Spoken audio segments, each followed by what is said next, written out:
some things that I still like. For example, I like sex or good food, some other things. Could that be blocking me from, like realization, or it's not that? It's okay, like it's not doesn't. See how simply you can accept that you like food or sex. Huh?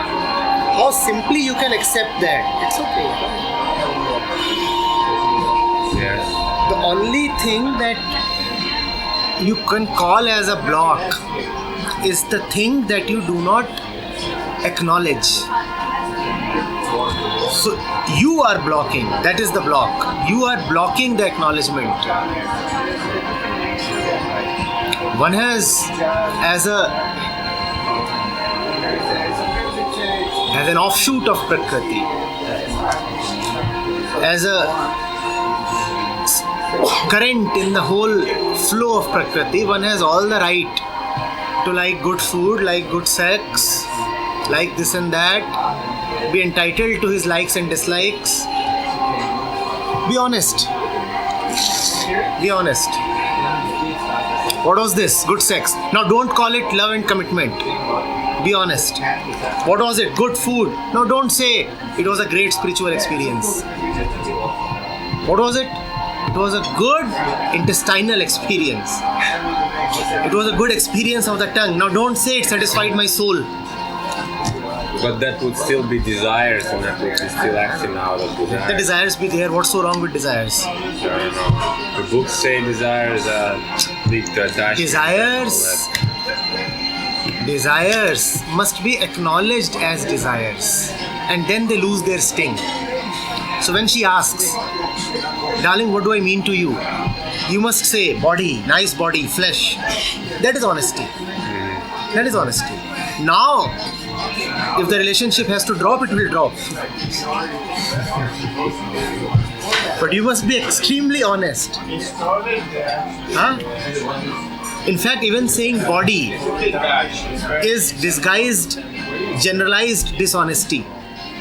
You must specifically mention the body part that you fantasize, that you love. That's what she means to most men, right?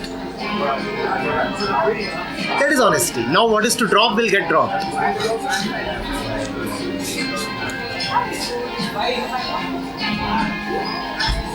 So there's a big thing in spirituality about the sex energy, transforming the sex energy, and all this. Sex energy simply means the energy to continue. Sex means procreation. Procreation means continuation in time. That's all. Nothing complicated about it. Nothing complicated about it. Sexual energy, all libido, is just about the ego's urge to keep existing.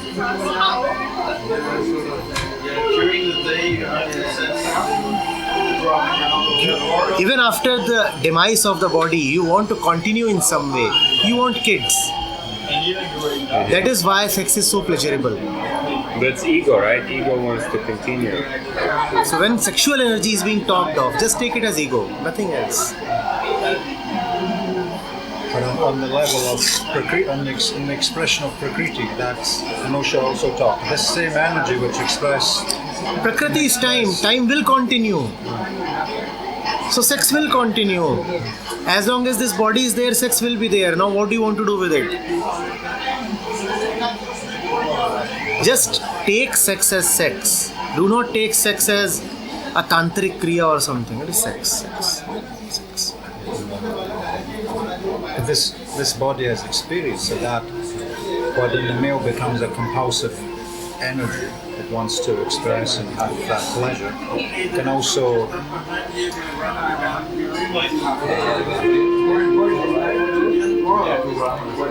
that same energy can be experienced in a different way, which is more deeply. It is not that same energy. It is energylessness.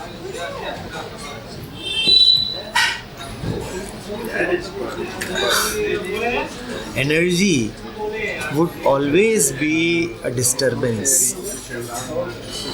Either active disturbance or potential disturbance.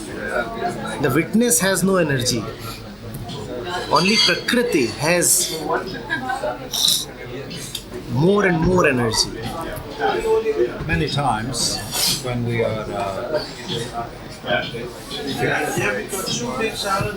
feeling ourselves to be a person on the journey, we might have experiences. It could be very wonderful, beautiful experiences, very subtle and expansive, wonderful. And then we identify that with enlightenment, spirituality, and we want to again get there, make it permanent, stable, but it's an energy phenomenon. All false. And you wouldn't have called it beautiful had you not been coming from a particular cultural and spiritual background. Remember, what you're calling as nice, beautiful is not absolutely nice and beautiful. It is nice and beautiful to you as a conditioned person. But an animal has sex pleasure. It doesn't have a concept about it. It's intrinsically pleasurable. And the human body also has intrinsic pleasures. It can be a sex pleasure, or it could be a more refined pleasure. Yes. It doesn't have to be due to conditioning. It's just intrinsic. No, the pleasure that the animal gets is physical conditioning. It is not social, but it is there in the genes. It is there in every cell of the body. So it is physical conditioning. So in the same way, some energetic experiences, even if we have no expectation that such a thing is possible, can be. And that would just be physical conditioning. Nothing more than that. Just like good food. The tongue loves it. That is the level of all great spiritual bliss. But I'm just saying that one of the common traps that I experience is that we might label it a more refined type of pleasure, and we try to get more of it. The entire world is chasing that, and all the shops are selling that. Come to us, we will give you spiritual experience. Huh? And that's the cash counter. Spiritual experience. Somebody experiences blue lights. Somebody experiences a hastening of heartbeat. Somebody experiences some lotus sprouting from here or some other part of the body. But is there not also potentially an ongoing refinement of the expression of the Prakriti, the Shakti? No? Like sitting here, we could be taking pleasure from watching sport on TV, drinking beer, Same thing. having sex. Same thing. Or we could be taking pleasure from Same thing, sir. hanging out with angels. And Morality has taught us that sipping beer is at a lower level than talking of angels and demons and divinity. or experiencing angels perhaps. Now, experiencing your girlfriend is no lower than experiencing the divine angels. So a piece of dog shit is no more intrinsically viable than a diamond or whatever. It's equally divine. And yet, we would prefer to eat nice food than a piece of dog shit. We won't prefer. The body knows. In fact, if to the body dog shit is more useful, the body will know. But you will deprive the body of dog shit. You will say, doggy poo. How can I have it? Sometimes the body does need doggy poo. If you're caught in an island or something like that, you don't have, The body will know. nobody will ask for it, but you deny I don't know. it. Keep searching, you might get an apple someday. How can you eat poo? Divine apple. And there are these like agoris, and they do these things like eat shit and all these strange things, what we consider strange.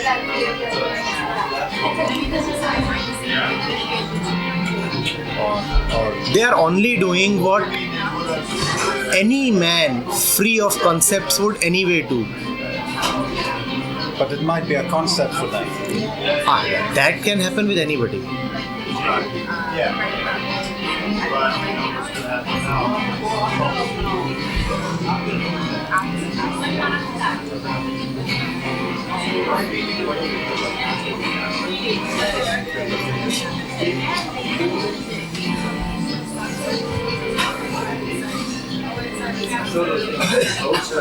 Such a person is very dangerous to preconceived ideas of right. Yes, and that is why you would not allow yourself to be there if you think.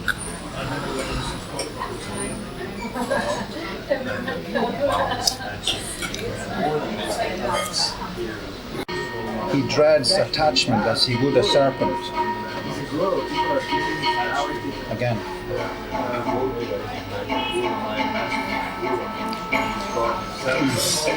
One of the fears that I've experienced in my life, not so much now, but at one time it was a morbid fear, was like, again it's a lack of trust, but if we fully let go in sex without any consideration, then the natural consequence will sooner or later be that we'll get a baby. Like sex is for procreation. And I had a morbid, it seems like Gautama the Buddha called his son Rahul, right? The fetter, the bondage.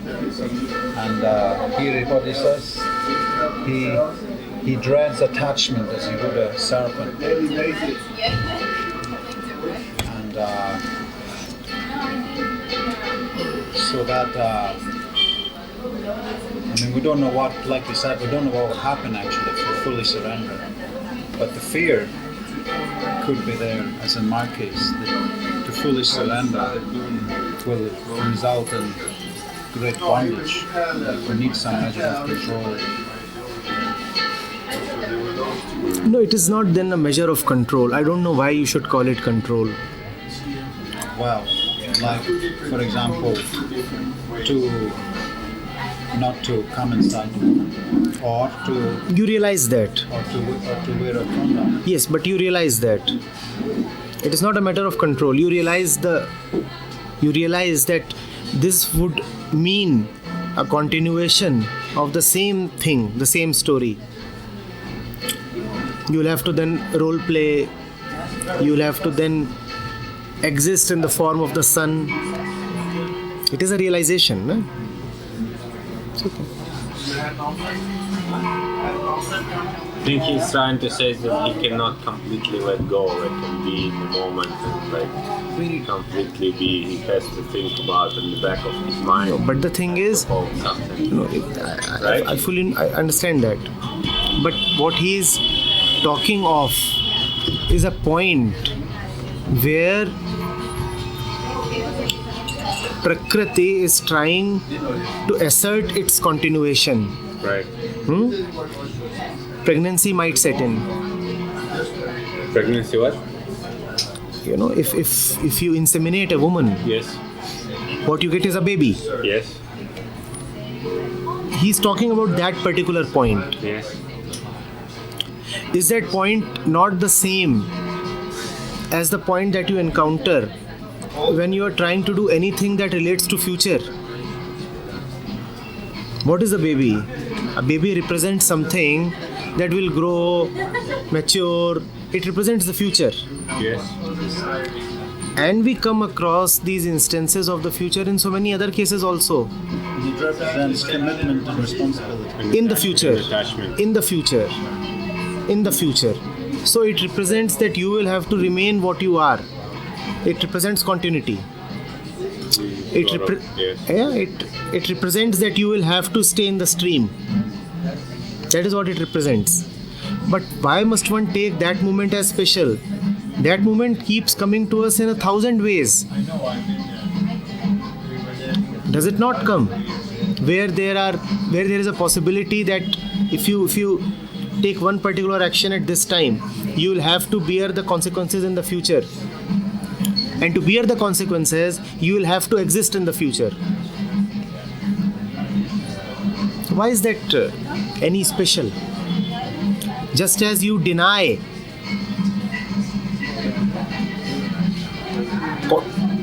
remaining the same, because you have seen that remaining the same only means suffering. Future means remaining the same. So you deny the future because you have seen that the future means suffering. Similarly, there also you deny. I spaced out for a second. I missed your last sentence. I'm saying just because it is bodily, gross, blown up, overhyped, and it has got something to do with that excitement moment of orgasm, it is nothing special. We continuously keep coming to these moments where Prakriti is calling the Purush to become a part of the stream, and the Purush remains in its original pristine nature. No, I don't want any of this. Now this is not control, this is just being yourself. The womb is calling. The womb, all that it wants is one sperm cell. The wound is calling. In the form of the womb, the future is calling. The Purush is saying, no, sorry, time is not for me. That's all. And yet in mythology, or what we take as mythology, Lord Shiva had kids also. You see, Lord Shiva, when you're talking of Parvati and kids and all those, Lord Shiva had an infinite number of kids. And in fact, Lord Shiva married not once but many times. But when somebody talks about this, I say you must distinguish between Shankar and Shiv. All the mythology must be attributed to Shankar. Shiv is an abstraction. Shiv is the essence. Shiv has no kids. Let Shankar and Parvati have kids.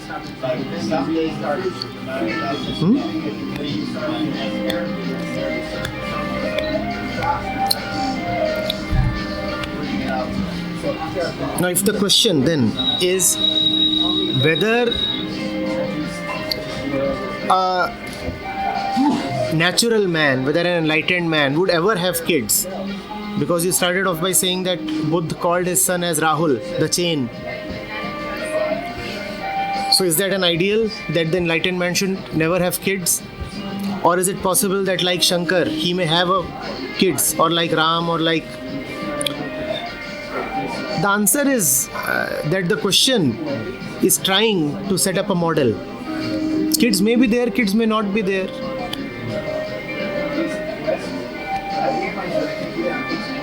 Kids may be there, kids may not be there.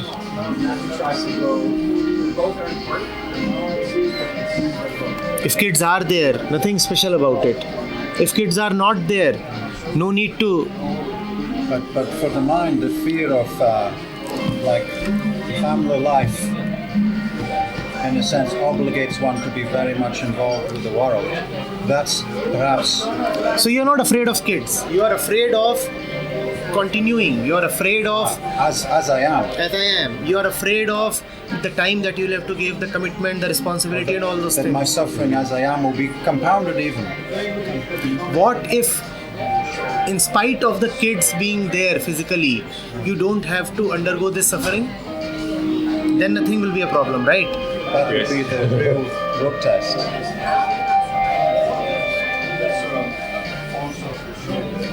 That may happen, that may not happen. Both are okay.